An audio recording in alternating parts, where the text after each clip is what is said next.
Muy buenas noches, amigos y amigas. Bienvenidos sean ustedes a Temas y Debates. Hoy es martes 16 de octubre del año 2018.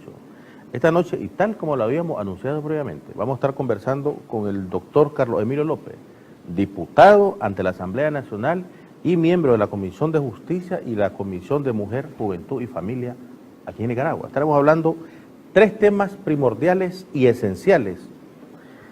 Uno de ellos es el derecho a la libre movilización. ¿Es represión realmente o no es represión? ¿Se está trabajando apegado a derecho? ¿La policía está trabajando apegado a derecho? También estaremos hablando del adelanto de las elecciones. ¿Es legal, según la Constitución Política de Nicaragua, el adelanto de las elecciones cuando un gobierno ha sido elegido constitucionalmente con la mayoría de los votos? Y el tercer tema que estaremos hablando, el golpe de Estado fallido. ¿En qué consistió este golpe de Estado? ¿A quién benefició y quiénes fueron los más afectados? De estos tres temas estaremos abordando con nuestro invitado que ya está con nosotros, el diputado Carlos Emilio López, aquí en Temas y Debates. Ya regresamos. Gracias, amigos, por continuar aquí en su programa Temas y Debates. Ya está con nosotros y con ustedes en sus casas el doctor Carlos Emilio López, diputado ante la Asamblea Nacional aquí en Nicaragua. Doctor, buenas noches y sea usted muy bienvenido. Buenas noches, Eliezer. A Temas y Debates. Una vez más. Una vez más compartiendo con vos y con la televidencia. Doctor, antes de irnos con los tres temas que yo acabo de anunciar, tras cámara le estaba preguntando yo que ya está 6 años ya del accidente, que es lamentable recordarlo, pero es bueno hablar un poquito de esto. Digo esto porque hace 6 años, un 21 de mayo del año 2012, si no mal recuerdo, usted tuvo un accidente que estuvo entre la vida y la muerte. Me estaba comentando que ya lleva 14 operaciones. Ahora pertenece a 2 comisiones, pero sin embargo Carlos Emilio López sigue al pie del cañón y sigue legislando cuando muchos ya han tirado la toalla. ¿Cómo se siente Carlos Emilio López? Agradecido con Dios, porque nos conservó, nos preservó la vida y nos ha venido restaurando. Vos decías que estuve entre la vida y la muerte, efectivamente, pasé varios meses en ese estado muy delicado de salud, pero el Señor nos levantó, nos sacó del hoyo, como dice el Salmo 103, y nos dio la vida. Y después de sacarnos de la cama y trasladarnos a la silla de ruedas, yo vine aquí en silla de ruedas, a varias entrevistas. Y estuvimos más de un año en silla de ruedas, el Señor nos sacó de la silla de ruedas, anduvimos en andarivel, el Señor nos sacó del andarivel, después en 2 muletas, después en 1 muleta, después con el bastón canadiense y ahora con un bastón, ¿verdad? Y tenemos la confianza en el Señor que también nos va a permitir en algún momento dejarlo. Así que Él nos ha rehabilitado, renovado, restaurado, revitalizado. Así que estamos muy agradecidos con el Señor. A pesar de todas las adversidades que ha vivido, hay Carlos Emilio López para muchísimos años más, si Dios así lo permite. Sí, el Señor nos concede la vida. Así es. Y hablando de adversidades y hablando de todas las circunstancias negativas que nos ha sacado nuestro Señor Jesús, me gustaría que hablemos, doctor, para que nos vayamos directamente al tema, el derecho a lo que es la movilización. Mucho se ha cuestionado las diferentes marchas por un grupo minúsculo, ¿verdad? Por supuesto, y algunos periodistas y algunos medios de comunicación, lógicamente, que desinforman y tergiversan y manipulan sobre todo la información. El derecho a la libre movilización. Según la Policía Nacional, ellos emitieron un comunicado hace 2 o 3 semanas atrás, donde toda manifestante y toda manifestación cívica tiene que ser autorizado por la Policía Nacional, como está estipulado en la Constitución Política de Nicaragua, lógicamente. ¿Por qué? En primer lugar, alguien tiene que hacerse responsable de estas marchas. Tienen que decir dónde van a ir, lo que van a hacer y la hora, para no entorpecer la libre movilización de los demás nicaragüenses, de los demás ciudadanos. ¿Es represión o no es represión? ¿O estamos apegados a derecho con esta marcha que mucho se ha cuestionado? El derecho a la libre movilización. En Nicaragua estamos regidos por el Estado de Derecho, el Estado social y democrático de derecho.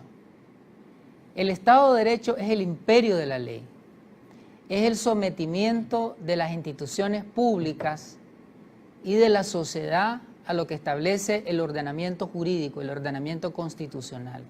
Es la supeditación de las instituciones del Estado y de todas las expresiones de la sociedad a lo que establece el sistema legal del país. Los partidos políticos, las organizaciones sociales, los grupos políticos están en la obligación de cumplir la ley. En el Estado de Derecho nadie está por encima de la ley, nadie puede pasar por encima de lo que establece la ley superior, es decir, la Constitución política y lo que establecen las demás leyes del país. En Nicaragua se reconoce el derecho a la movilización y el derecho a la manifestación. Pero esos derechos están vinculados con deberes y obligaciones, porque así es en un Estado de Derecho. Hay derechos y deberes, hay derechos y obligaciones. Ningún derecho se ejerce de forma ilimitada. Siempre un derecho tiene una contracara, que es un deber, o tiene una limitación del derecho de otras personas. La Constitución Política de la República, en el artículo 24, señala que los derechos de cada persona están limitados por los derechos de otra persona.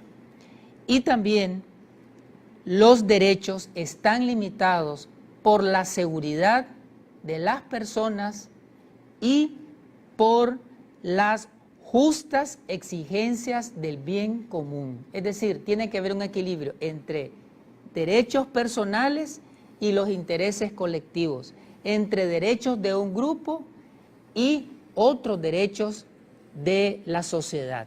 El artículo 54 de la Constitución Política establece: se reconoce el derecho de reunión, se reconoce el derecho de concentración, de manifestación y de movilización pública, el cual estará regulado por ley.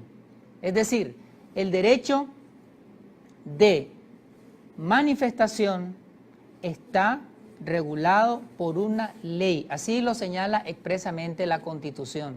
Es decir, no se ejerce de forma ilimitada, sino que se ejerce cumpliendo determinados procedimientos, determinadas condicionantes que exige la ley. ¿Y cuál es esa ley?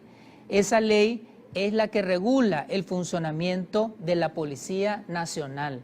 La Ley 872, que establece la organización, funcionamiento y responsabilidades de la Policía Nacional, establece en su artículo 7, literal P, que es obligación de la Policía Nacional, que es atribución de la Policía Nacional, otorgar permisos, otorgar autorizaciones correspondientes para las movilizaciones que se realicen en el país, sean estas de carácter político, social, religioso, cultural o de cualquier otra índole. Asimismo, el reglamento de la Ley 872 y demás normativas establecen una serie de parámetros para el ejercicio al derecho a la manifestación y la movilización. Vos, Eliezer, estaba señalando algunos de esos parámetros. La normativa señala que se debe de mencionar, que se debe de particularizar el horario de la manifestación, el lugar donde se va a realizar, la ruta de la misma y todo lo que tiene que ver con el entorno en donde se va a desarrollar la manifestación, cuánto va a durar la manifestación. Esto que te estoy diciendo tiene años de existir. Es decir, no es el comunicado de la Policía Nacional el que creó estas disposiciones. Estas disposiciones las creó la Constitución Política de la República y la Ley de la Policía Nacional, que tienen años de existir. Lo que hubo recientemente es una aprobación de una nueva ley de Policía Nacional, pero recoge exactamente lo mismo en cuanto a la regulación de las manifestaciones que decía la ley anterior. Y esta regulación al derecho a la manifestación no solamente está consignado en la Constitución Política, en la Ley 872, en el reglamento y en la normativa, sino que es una práctica que tiene décadas de estarse desarrollando en Nicaragua. Cuando viene un evangelista a Nicaragua, a un estadio o a un lugar público a realizar un acto masivo de evangelización, se pide permiso. Se pide permiso, se pide la autorización de la Policía Nacional y se realiza una vez que se otorga ese permiso. Eso fue así en el gobierno de doña Violeta. Sí. Eso fue así en el gobierno de Arnoldo Alemán. Y eso fue así en el gobierno de Enrique Bolaños. Es decir, una disposición jurídica que ya existía y es una disposición jurídica que se ha venido practicando en Nicaragua prácticamente desde 1987, que está vigente la Constitución Política. En Nicaragua, cuando un líder religioso viene, o cuando un grupo religioso, cuando una iglesia, sea evangélica o católica, realiza un acto público, necesita esta autorización, y ha sido una práctica. En el Día de la Biblia, recientemente, en todos los municipios del país que se realizaron, se solicitó un permiso, una autorización a la Policía Nacional, y eso se hizo así hace 5 años, y se hizo así hace 8 años. Se está haciendo así desde que en Nicaragua se celebra el Día de la Biblia. Y además de las actividades religiosas, en las actividades culturales, artísticas, también se pide permiso a la Policía Nacional.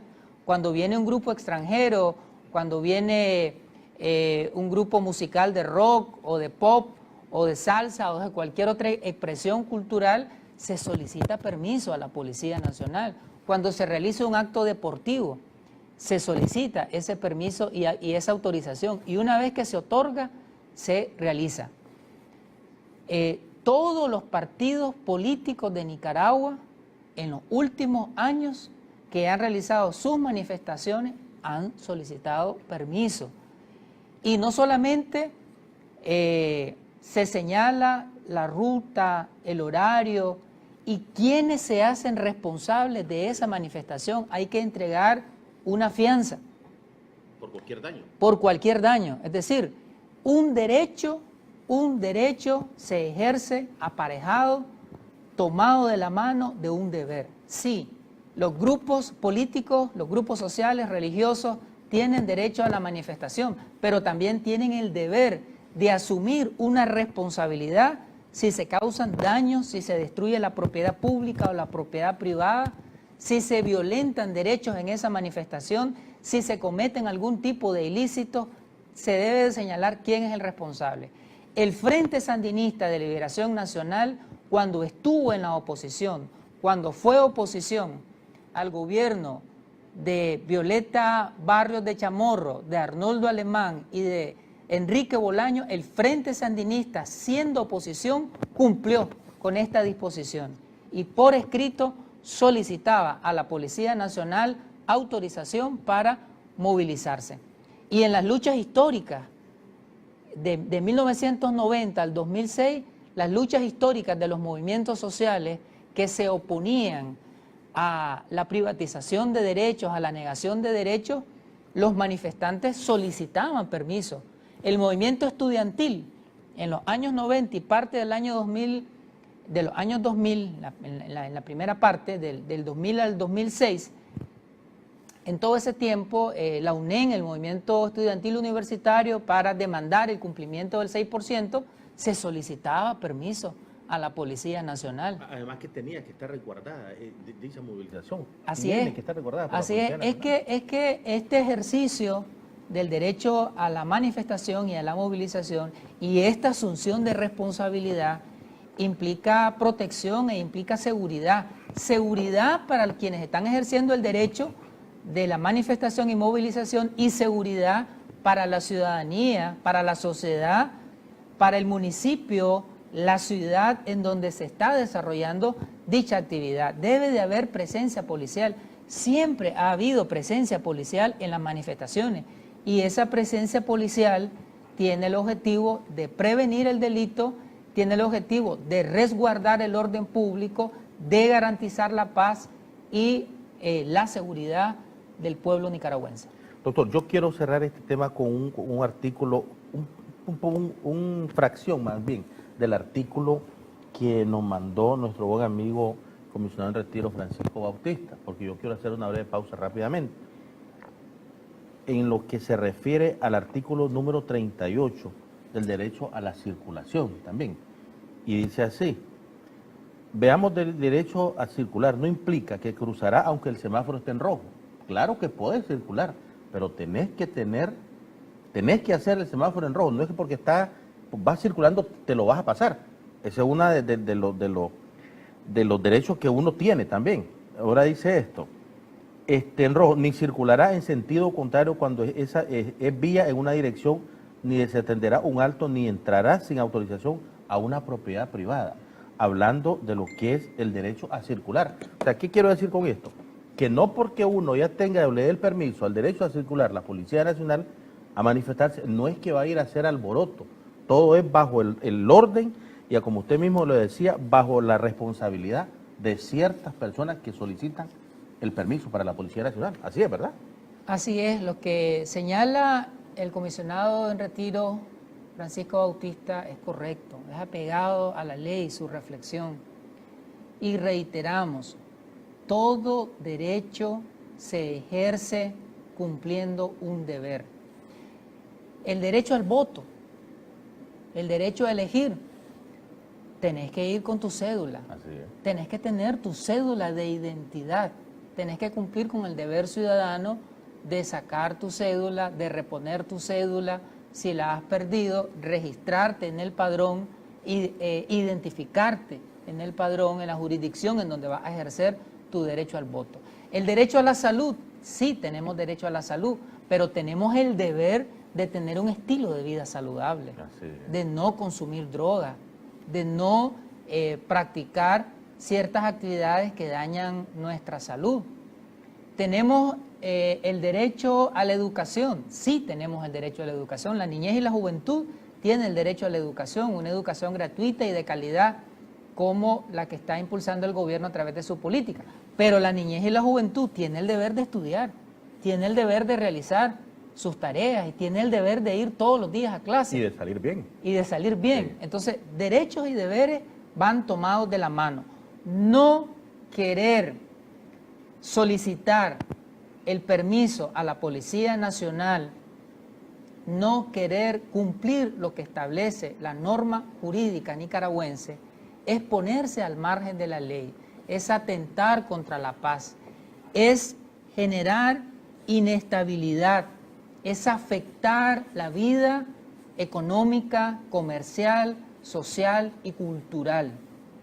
La regulación del derecho a la manifestación está en todo el mundo. Así es. No hay un solo país del planeta en donde se ejerza el derecho a la manifestación sin tener ninguna regulación. En Estados Unidos está regulado el derecho a la manifestación.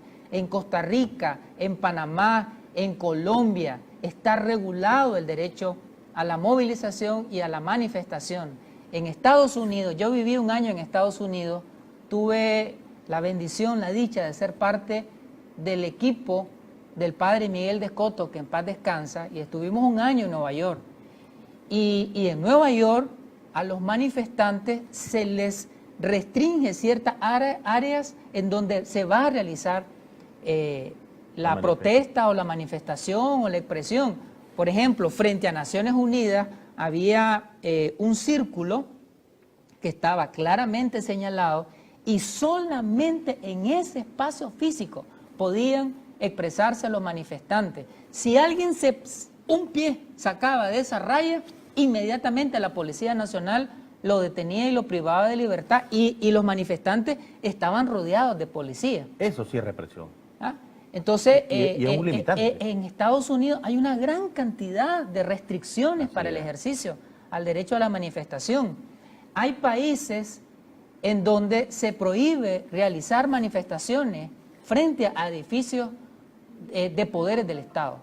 Hay países que prohíben realizar manifestaciones frente a la Asamblea Nacional o Congreso. Y está prohibido manifestarse aunque los diputados estén en receso. Ese tipo de restricciones no existen en Nicaragua. No.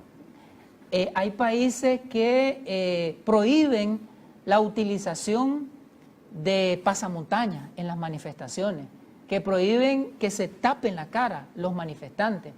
Hay países que prohíben la utilización de imágenes de la policía, imágenes de burla o de mofa o de irrespeto a la Policía Nacional durante su manifestación.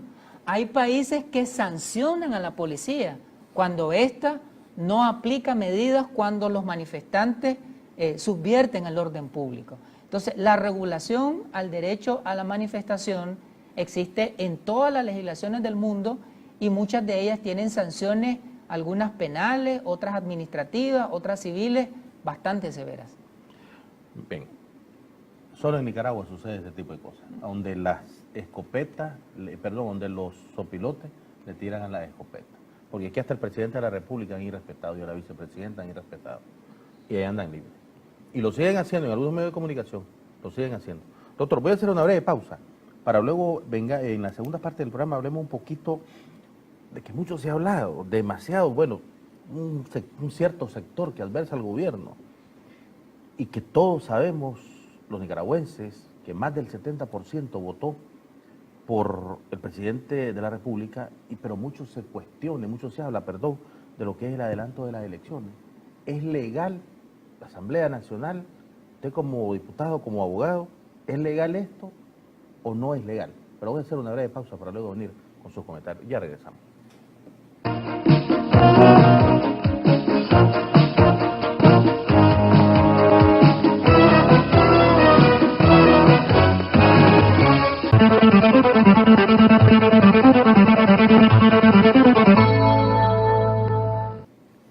Gracias amigos por continuar aquí en su programa Temas y Debate. Esta noche conversando con el diputado doctor Carlos Emilio López ante la Asamblea Nacional. Doctor, antes de irnos al corte yo le decía a la salvedad el comentario que habláramos un poquito de lo que son el adelanto de las elecciones en Nicaragua, que muchas personas quisieran que las elecciones se adelantaran. Es más, muchos, ¿cómo le puedo decir? Obispos que hablan y siguen hablando del adelanto de las elecciones y lógicamente cierto sector minoritario que adversa al gobierno del presidente Ortega. ¿Pero es legal esto o no es legal? Un principio básico de la democracia, el ABC de la democracia, es el respeto al periodo constitucional de las autoridades electas. Y respetar el periodo de las autoridades electas es contra la democracia. Adelantar las elecciones violenta los derechos humanos políticos de los electores, porque esos electores votaron por esas figuras políticas, por ese partido político. En este caso, los electores votaron por el Frente Sandinista y votaron por el comandante Daniel Ortega y la compañera Rosario para presidente y vicepresidenta respectivamente para un periodo de 5 años. Entonces, si vos adelantás las elecciones, estás violentando los derechos humanos políticos de ese sector mayoritario de la población que eligió a esas autoridades. Eso es así en este momento, pero será así también en el futuro, ¿no? Y ha sido así en el pasado.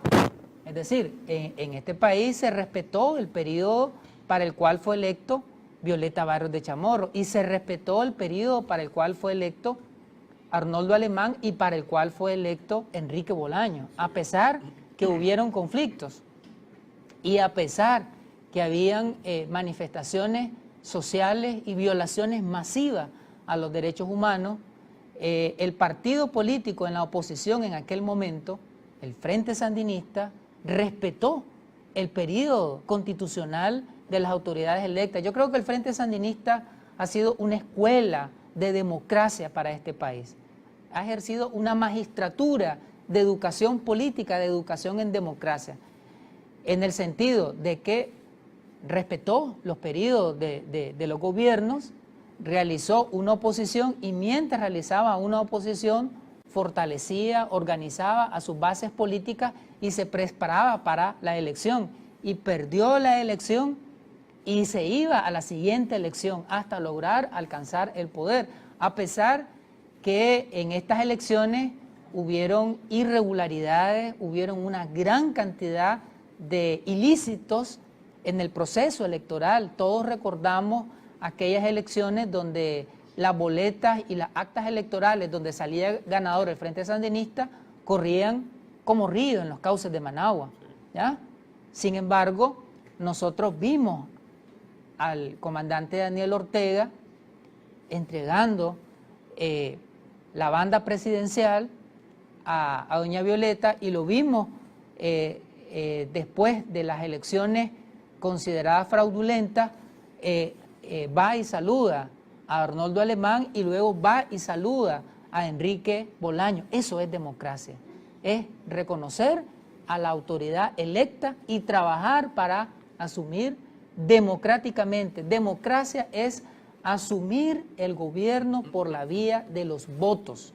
Cualquier acto de tratar de asumir el poder fuera de los cauces democráticos, fuera de los procesos electorales, eso es antidemocrático. Es una antinomia, es el antiverso. Y yo he estado señalando constantemente en estos días que en Nicaragua en estos meses, en nombre de los derechos humanos, se han violentado los derechos humanos, y en nombre de la democracia se quiere destruir la democracia, y en nombre del Estado de Derecho se irrespetan las leyes del país y el ordenamiento constitucional. Eso no puede ser. Si uno se confiesa democrático, si uno se autoproclama democrático, entonces se tienen que respetar las instituciones del Estado, se tienen que respetar las leyes del país y se tienen que respetar los periodos para los cuales fueron electas las autoridades. En estos meses, la única cosa que ha propuesto ese grupo opositor al gobierno ha sido el adelanto de las elecciones. No han propuesto absolutamente ninguna otra cosa. No han propuesto nada en materia de educación. ¿Cómo podemos seguir mejorando la calidad de la educación? ¿Cómo podemos seguir haciendo más eficiente, pertinente e incluyente la educación? No han hecho ninguna propuesta en el campo económico. ¿Cómo seguir aumentando los volúmenes de productividad del país? ¿Cómo seguir siendo más eficientes y competitivos? No han propuesto nada. No han propuesto nada en materia de salud. ¿Cómo seguir avanzando en este modelo que venimos construyendo, un modelo preventivo de salud? No han propuesto nada en materia de seguridad ciudadana. ¿Cómo seguir consolidando este modelo preventivo, proactivo y comunitario que hemos venido construyendo en Nicaragua en los últimos años? La única cosa que han propuesto es el adelanto de las elecciones. Y esa propuesta está fuera de la ley, fuera de la Constitución y fuera de todo parámetro democrático. Pero sobre todo, doctor, aquí lo que tienen, como usted hablando de respeto, como usted mismo lo decía, tienen y deben de respetar sobre todo al votante, al nicaragüense, a esa persona, a esa persona humilde, a ese más del 70% que eligió a este gobierno, y no hasta el 2021, porque es hasta el 10 de enero del año 2022, ¿verdad? Pero bien, me gustaría, doctor, yo creo que para cerrar, ¿cuántos minutos tenemos, Iván Morales? ¿Cuántos minutos tenemos? Ok. Quiero que hablemos, y mucho que más bien falta, hoy es 16 de octubre. El próximo 18 de octubre se está cumpliendo exactamente 6 meses del golpe de Estado fallido por parte de un sector de la derecha, y que se disfrazaron y se siguen disfrazando de estudiantes, se siguen disfrazando de presos políticos, se siguen disfrazando de perseguidos políticos y se siguen disfrazando de autoexiliados políticos. Autoexiliados, porque ellos mismos se autoexiliaron. ¿Qué es el golpe de Estado? ¿A quién benefició? ¿A quién perjudicó? ¿Y cuál es el meollo del hoyo? ¿Por qué se dio este golpe de Estado? Golpe de Estado o intento de golpe de Estado es todo acto o conjunto de actos violentos que por medio de ellos tratan de derrocar a un gobierno. que tratan de asaltar a un gobierno que fue electo democráticamente, electo por amplias mayorías y que tiene, por lo tanto, el respaldo popular, tiene legitimidad social y tiene un marco jurídico que le respalda al haber sido electo por la ciudadanía. Entonces, en estos meses vivimos ese intento de golpe de Estado porque diferentes grupos trataron de subvertir el orden constitucional del país. Recordémonos en aquella mesa que el gobierno trató de que fuese una mesa de diálogo, se empujó para que fuese una mesa de diálogo, pero ellos no querían diálogo. Ellos en esa mesa decían que llegaban a exigir la renuncia del presidente de la República, de la vicepresidenta de la República, que llegaban a exigir la renuncia de los diputados de la Asamblea Nacional, de los magistrados del Poder Judicial y del Poder Electoral y los funcionarios de las otras instituciones independientes y autónomas del Estado. Eso era un intento de golpe de Estado, porque el único ente estatal público que está facultado para el nombramiento, la elección de funcionarios a los distintos poderes del Estado es el Poder Constituyente. Y el Poder Constituyente emana de una reforma total a la Constitución y de una elección general de la ciudadanía. Ese no era un poder constituyente. Entonces, se estaban arrogando una atribución, una competencia que solamente la tiene el Poder Constituyente. Era un intento, fue un intento de golpe de Estado. Y aparte de esto, doctor, déjeme hacer un paréntesis rápidamente. Y aparte de esto, que son, o más bien en ese entonces, eran personas mundialmente desconocidas, porque se dieron a conocer hasta ese momento. Sí. Cuando ellos dijeron estas palabras, y las voy a repetir, esto no es una mesa de diálogo, esto es una mesa para negociar su rendición, su salida, y lo sabe bien, le dijo el hombre. Un vulgar que se auto llamaba líder estudiantil. Entonces, lógicamente, ellos, que como lo dijo el presidente, lo que te querían era, o lo quisieron más bien, es atentar contra la economía del nicaragüense, no del gobierno, porque aquí el más afectado no es el gobierno del presidente Ortega, aquí el más afectado es el nicaragüense común y corriente, porque hay más de 357,000 personas despedidas luego del 18 de abril. Así es, este intento de golpe de Estado no solamente quiso trastocar la estructura legítima del poder público, del poder estatal, sino que golpeó, fracturó, lesionó la economía del país, la infraestructura productiva del país. Se dañaron carreteras, se dañó la infraestructura social del país, se destruyeron ambulancias, escuelas, centros de desarrollo infantil, hospitales, unidades de salud, bodegas donde se almacenaba alimentos para niños, espacios recreativos y culturales, alcaldías, edificios del Estado donde se prestan servicios sociales, donde se impulsan programas sociales, oficinas del Ministerio de la Familia, oficinas del Ministerio de Educación, entre otras instituciones públicas. Se dañó la propiedad estatal, se dañó la propiedad comunal y social, se dañó propiedad privada, pero la propiedad privada que se dañó no fue la propiedad de los grandes comerciantes, ni de los grandes empresarios, ni de los grandes centros comerciales. La propiedad privada que se dañó fue la propiedad de la economía popular, de los pequeños negocios, de los tramos en los mercados, de los emprendimientos. Es decir, este intento de golpe de Estado tenía un carácter clasista. Era contra las clases sociales populares. Sí. Este intento de golpe de Estado violó masivamente derechos humanos, ha generado desempleo, ha generado una pérdida a la economía nacional. Pero bien, ya lo venimos superando.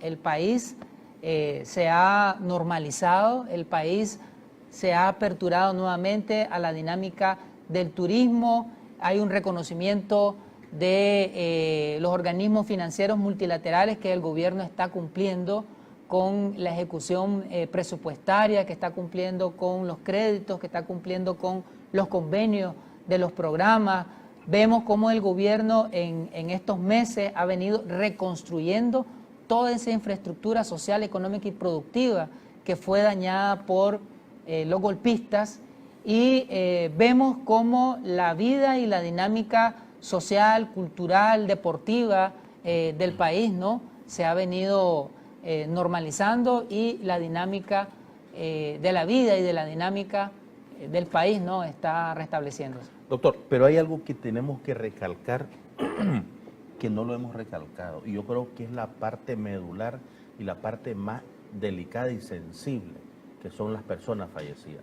Más de 200 personas fallecidas, entre ellos 22 policías asesinados, uno que otro le pegaron fuego.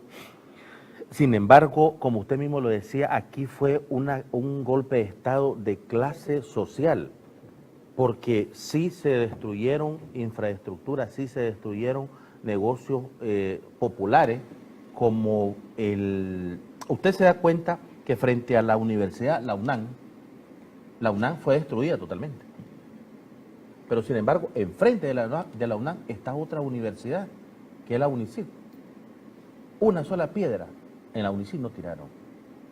Un solo estudiante asesinado de una de una universidad privada no fue asesinado, un solo estudiante. La mayoría de las personas asesinadas fueron estudiantes de la clase no pudiente, aquí en Nicaragua. Entonces, todo estaba enfrascado, como usted mismo lo decía, a destruir la economía, pero la economía de la persona más humilde, de la economía de la persona más necesitada aquí en Nicaragua, a la que lógicamente el gobierno del presidente Ortega ha venido restituyéndole sus derechos con esos más de 53 proyectos sociales que hoy por hoy todavía siguen vigentes. Este intento de golpe de Estado tenía un tinte y tenía un espíritu de odio político y de odio clasista. Sí. ¿Ah? A todos los sandinistas se nos tildaba de una gran cantidad de epítetos todos los días. Y el odio clasista podemos verlo en que todo lo que se destruyó tenía que ver con los sectores populares. Y la diferencia de los roles, el rol político, si nosotros vemos los jóvenes de los barrios, los jóvenes de los asentamientos, los jóvenes de los municipios que fueron manipulados, los jóvenes que estaban en los tranques eran los jóvenes del sector popular. Así es. Y los jóvenes de la clase media, media alta, eran los que aparecían en las conferencias de prensa, los que estaban en los hoteles resguardados. Esos no andaban en los tranques. No. Esos estaban solamente en la pasarela política. ¿Ah? Mientras los jóvenes a los cuales se les llevaba drogas, alcohol, se les daba dinero para que estuvieran en esos lugares, se les manipulaba a través de diferentes estrategias. Entonces ahí podemos ver esa diferenciación de roles como tenía una fuerte marca clasista, porque esos jóvenes del sector popular que estaban en los tranques estaban expuestos a morir. Esos estaban armados, andaban escopetas, pistolas, morteros de distintos calibres, morteros gigantescos, estaban exponiendo su vida todos los días, mientras los otros cómodamente desde sus apartamentos con aire acondicionado y desde sus redes sociales estaban estimulando la violencia desde la virtualidad. Entonces eso también te marca un profundo espíritu clasista, ¿no?, de este intento de golpe de Estado. Además, y lo más triste que fíjese que yo siempre lo recalco aquí en el programa, doctor, jugaron con la inteligencia, jugaron con la necesidad, jugaron con la humildad del nicaragüense, porque se aprovecharon de la necesidad, como lo decía, se aprovecharon de su humildad, de su carácter humilde, del joven de barrio, como usted mismo lo decía, y por, como decía usted, por pagarle por unos cuantos centavos, cometían esas fechorías y las siguen cometiendo. La realidad es que las siguen cometiendo a través de las redes sociales, las siguen cometiendo. Entonces yo creo que es justo y también es necesario, doctor, recordarle al nicaragüense y hacerle ver al nicaragüense que no se deje manipular para que ya el país, gracias a Dios, pues ya está retomando, ya tiene mucho tiempo de estar retomando a su vida natural, a todo lo normal. Pero yo quiero cerrar con esto, doctor, y sus últimas palabras. ¿Qué podemos hacer o qué podemos hacer como nicaragüenses para que este tipo de situaciones no vuelvan a prevalecer en este país? Eliezer, yo quisiera darte un elemento sobre el tema del golpe de Estado o intento de golpe de Estado, que los que lo defienden dicen, esto no es intento de golpe de Estado porque no había una participación del ejército. Eso es falso. Los golpes de Estado en América Latina en la primera parte del siglo XX y hasta los años 70 había participación del ejército, sí, y había una participación de los Estados Unidos auspiciando, empujando y financiando esos intentos de golpes de Estado a través de estructuras militares que posteriormente se convirtieron en dictaduras. Pasó así en Guatemala, pasó así en Chile y en otros países.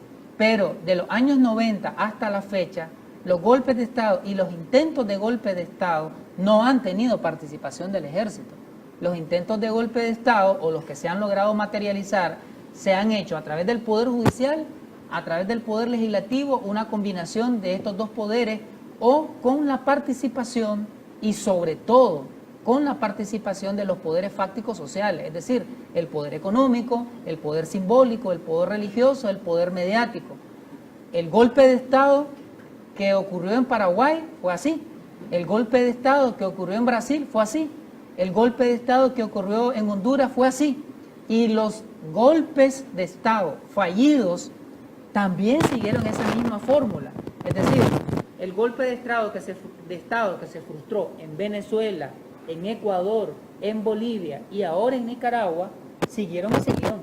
Es decir, de utilizar la mentira, de utilizar las falsas noticias, de incentivar al odio, de potencializar las redes sociales y de crear pequeños grupos delictivos en distintos puntos, en distintos focos, para crear inestabilidad en el país.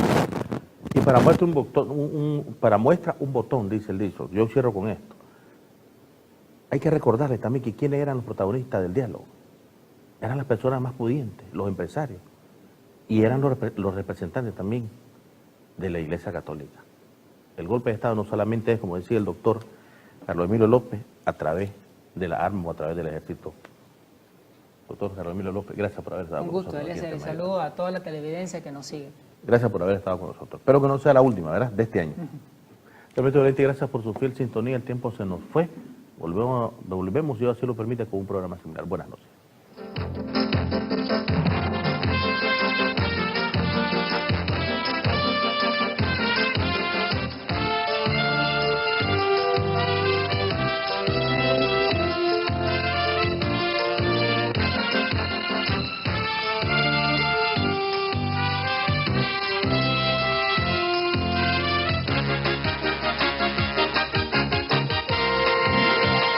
Estás viendo CDNN Canal 23 con programación informativa.